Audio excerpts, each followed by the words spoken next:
તો સીસીઈ પરીક્ષાની તારીખનું શું છે? ચારે બાજુ વાત ફેલાઈ રહી છે. કોઈ કહે છે 45 દિવસમાં છે. આખરે આ વાતમાં કેટલું સત્ય છે?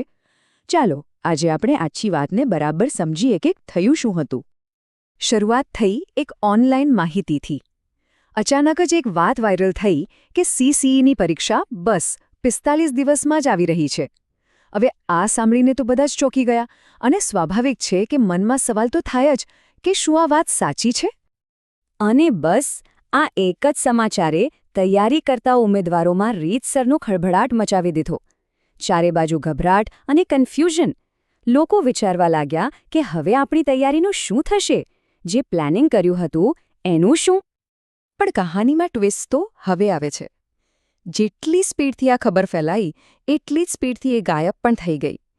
તો ચલો આખી ઘટનાને સ્ટેપ બાય સ્ટેપ સમજીએ.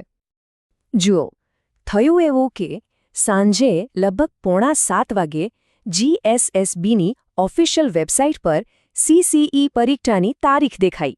પણ થોડી જ વારમાં એ જાહેરાતને ત્યાંથી હટાવી લેવામાં આવી. એટલે કે જે વાતથી સ્પષ્ટતા આવવી જોઈતી હતી એનાથી તો ઉલટાની ગૂંચવણ વધી ગઈ. એટલે સ્વાભાવિક છે કે સૌથી મોટો સવાલ એ જ ઊભો થાય કે ભાઈ જો તારીખ સાચી હતી તો વેબસાઇટ પરથી એને હટાવી કેમ દીધી? આખરે આની પાછળનું કારણ શું હોઈ શકે? હવે જુઓ, આની પાછળ અલગ અલગ થિયરીઓ છે. બની શકે કે સાચે જ કોઈ ટેકનિકલ ભૂલ થઈ હોય અને ખોટી માહિતી અપલોડ થઈ ગઈ હોય. અથવા તો એ પણ શક્ય છે કે આટલી મોટી પરીક્ષા 45 દિવસમાં લેવી પ્રેક્ટિકલી શક્ય જ ન હોય અને એ વાત ધ્યાનમાં આવતા એને હટાવી દેવામાં આવી હોય. તો આ બધી અટકળો અને કન્ફ્યુઝનની વચ્ચે જે ઉમેદવારો તૈયારી કરી રહ્યા છે એમણે શું કરવું જોઈએ? આ સૌથી મહત્વનો સવાલ છે. ચાલો એના પર વાત કરીએ. અને સૌથી પહેલી અને સૌથી જરૂરી સલાહ એ છે કે શાંતિ રાખો. ટેન્શનમાં આવીને કોઈ પણ નિર્ણય ના લો. કારણ કે એક વાત હંમેશા યાદ રાખવા જેવી છે, તણાવમાં લીધેલા નિર્ણયો હંમેશા ખોટા જ પડે છે. એટલે આ સમય ગભરાવાનો નથી પણ શાંતિથી વિચારવાનો છે. થયું એવું કે જેવી આ વાત ફેલાઈ લોકો ગભરાટમાં આવીને ફટાફટ કોર્સ અને પુસ્તકો ખરીદવા માંડ્યા. તમને જાણીને નવાઈ લાગશે કે ખાલી 15 મિનિટમાં જ કોર્સના વેચાણમાં જબરદસ્ત ઉછાળો આવ્યો હતો. બસ આવે જ ઉતાવળ અને ગભરાટથી આપણે બચવાનું છે. તો કરવાનું શું છે? બહુ સિમ્પલ છે. શાંતિ રાખો અને ઓફિશિયલ નોટિફિકેશન આવે એની રાહ જુઓ. આજુબાજુની અફવાઓ પર બિલકુલ ધ્યાન ના આપો.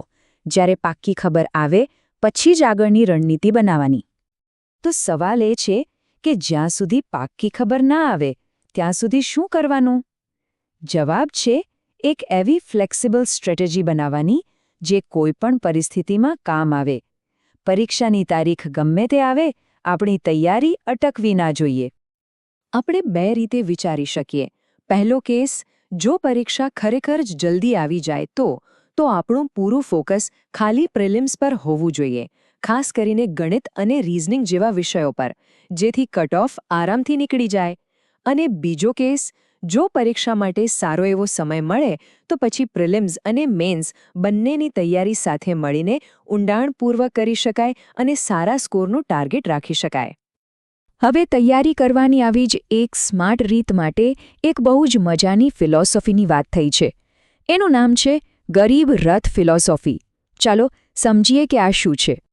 તો ગરીબ રથ ટ્રેન વિશે તો આપણે જાણીએ જ છીએ.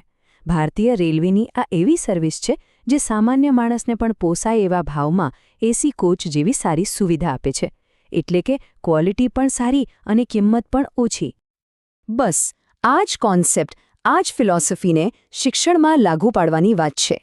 એટલે કે એક એવો સીસીઈ કોર્સ જેની ક્વોલિટી એકદમ પ્રીમિયમ હોય, નિષ્ણાતો દ્વારા ભણાવવામાં આવે, પણ એની ફી એટલી પોસાયવી હોય કે કોઈ પણ ગંભીર ઉમેદવાર એનો લાભ લઈ શકે અને સફળતા તરફ આગળ વધી શકે. તો આખી વાતનો સાર એટલો છે કે જે તારીખની વાત ચાલી રહી હતી એ કન્ફર્મ નથી. એટલે એના આધારે કોઈ નિર્ણય લેવાની ભૂલ ના કરતા.